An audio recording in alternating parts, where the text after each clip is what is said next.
ভেতরে যদি শান্তি না থাকে তার মুখমণ্ডলেই বোঝা যাবে এ কপালে দুঃখ আছে না সুখ আছে।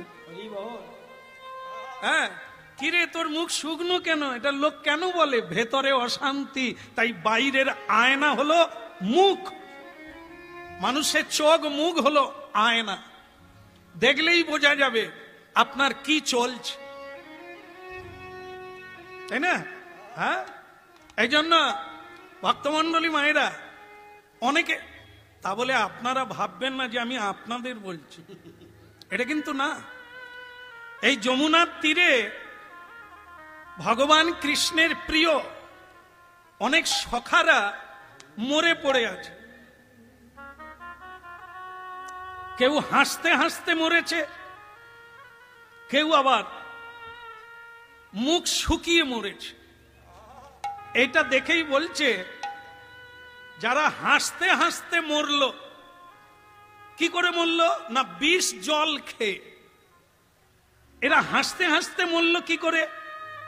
মরে গেছে তবু দেখলে মনে হবে সে হাসছে। কেন? ওরা যখন বিষ জলটা খায়, মানুষ কখন বিষ জল খায়? আপনারা কেউ বিষ খেয়েছেন? হাত তুলবেন। না, কেউ খাননি, ভাগ্যবান আপনারা।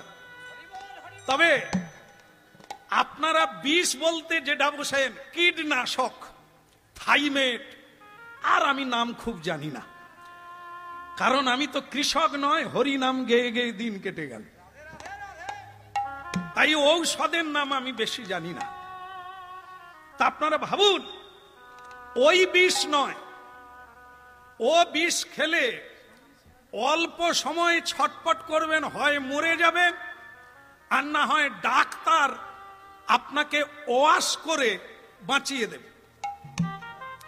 কিন্তু একটা বিষ আপনারা জন্ম জন্ম খেয়ে যাচ্ছেন, আর সেটা দগ্ধে দগ্ধে মরে যাচ্ছেন। তার নাম কি?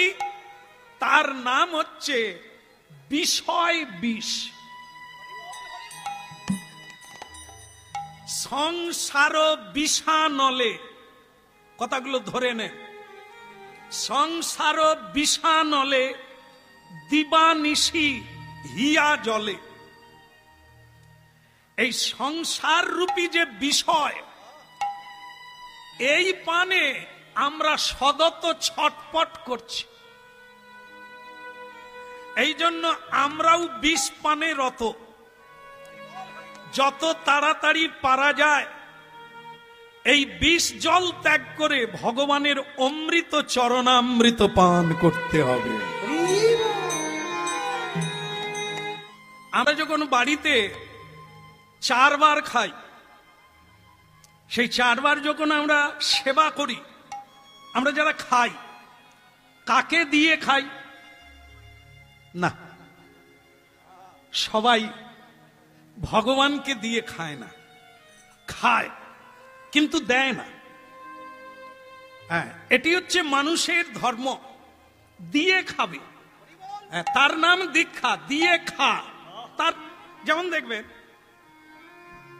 বাজারের আপেল, কলা, বেদানা, শশা, এগুলোকে আমরা নাম ধরে বলি, দাদা শশা কত করে? 40 টাকা। এর বাড়িতে একটাও শশা গাছ নাই, বলে 40 টাকা। হতভাগা, এ তো 10 টাকার শশা খায়। সেগুলো কিরকম? বাঁকা, তাই আবার 2-1টা ফুটোও আছে। কিছু কিছু সুবিধাবাদী লোক আছে, ভগবানকে ভোগ লাগাবে, বাঁকা শশা নিয়ে আসে, কম দাম। ভগবান বলে তুই যেমন আমার সঙ্গে চালাকি করলি, এটা জানিস কি আমি কে? আমাকে দিবি, সে কি তুই দিবি রে? আমি দিয়েছি তাই দিবি। আমি যদি তোকে এরকম করে দিই,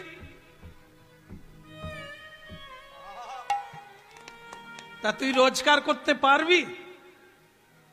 এই যে শরীরে বল, মাথায় বুদ্ধি, পেটে বিদ্যা কে দিয়েছে? আমি তো। তা আমাকে দেবার বেলা যদি বাঁকা শশা খুঁজিস, তাহলে তোকেও বাঁকিয়ে দেব। যেমন কর্ম তেমন ফল। এই জন্য একটু ভাবতে হবে।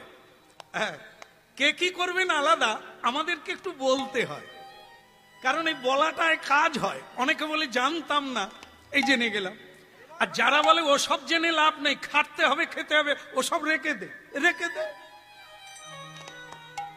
রেখে দিলেও যায় আসে না, কিছু করলেও যায় আসে। কিন্তু আমাদের কাজ হচ্ছে বলা, এই সত্যটাকে তুলে ধরা। নেওয়া না নেওয়া ওটা আপনাদের ব্যাপার, ওখানে আপনাদের স্বাধীনতা আছে। কোনটা নেবেন, কোনটা ছাড়বেন, কোথায় যাবেন, কোথায় যাবেন না, ওটা আপনাদের বিষয়। কিন্তু এখানকার বিষয় সত্যটা প্রচার হবে, ধর্মটা প্রচার হবে। যেটা আপনার করা উচিত সেটা আমরা শাস্ত্র থেকে নির্ণয় করে বলবো।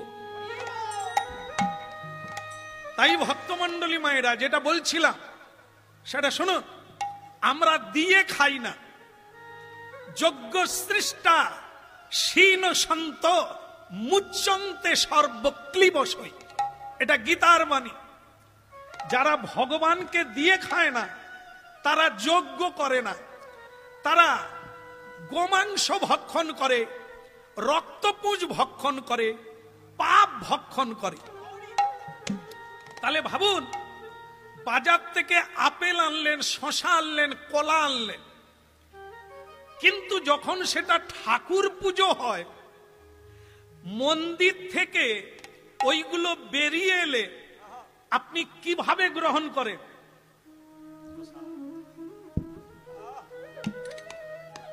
করেন না কেন? না, এর নাম বদলে গেছে। আপেল, শশা, বেদানা, কলা।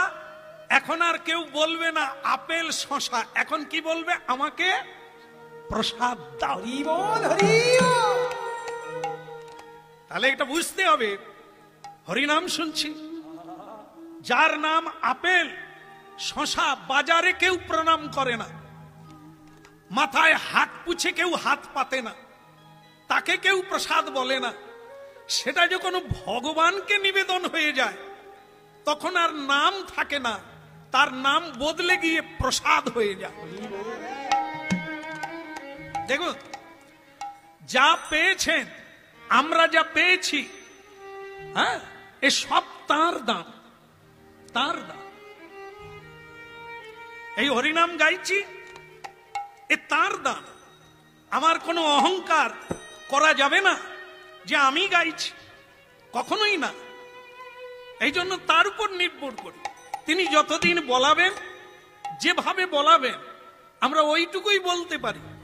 আমাদের কোনো ক্ষমতা নেই আমরা বলব। এটা সবার ক্ষেত্রে, সবার ক্ষেত্রে। এই জন্য তুমি যদি তোমাকে ভগবানকে নিবেদন করে দিতে পারো, আহা, তুমি যদি ভগবানের দাস হতে পারো, তাহলে তুমি হাসতে হাসতে মরবে।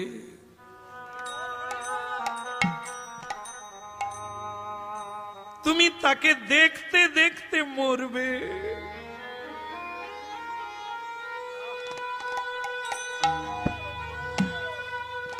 প্রসাদ যেমন মানুষের কল্যাণ করে,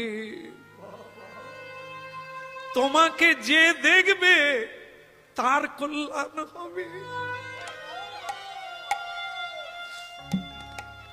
তুমি যেদিকে যাবে মানুষ পাবন হয়ে যাবে, উদ্ধার হয়ে যাবে, কারণ তুমি প্রসাদ হয়ে গেছো।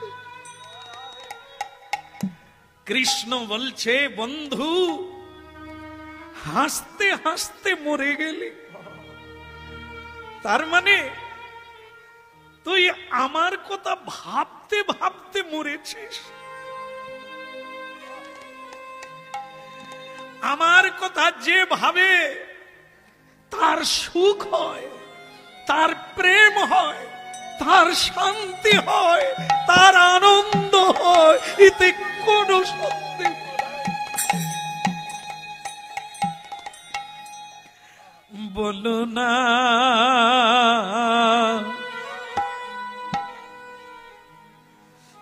বলো না,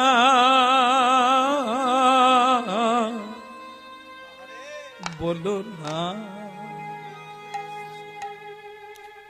তাই আপনারা যারা আজ দিনের বেলা এত সুন্দর উপস্থিতি জ্ঞাপন করে কৃষ্ণ কথা শুনছেন, এ দুর্ভাগ্যের বিষয় নয়। কর্ম সবাইকেই করতে হবে, বাঁচতে গেলে তাকে কর্ম না করলে সে খাবে কি? কিন্তু তার কথা ভাবতে ভাবতে করতে হবে। আমি তোমার প্রভু, যেমন চালাও তেমনি চলি। আমি রথ, তুমি রথী, যেমন চালাও তেমনি চলি। জানেন তো, রক্তের তেজ চিরকাল থাকবে না।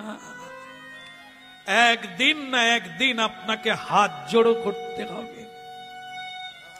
তাই কৃষ্ণ বললেন, তোর ভাগ্য ভালো, তুই আমার কথা ভাবতে ভাবতে মরে গেলি। আর একজনার মুখ দেখে মনে হলো মুখটা শুকনো করে মরেছে। কেন? এরা যখন যমুনার জল পান করতে গেল, আমাকে নিবেদন করেনি।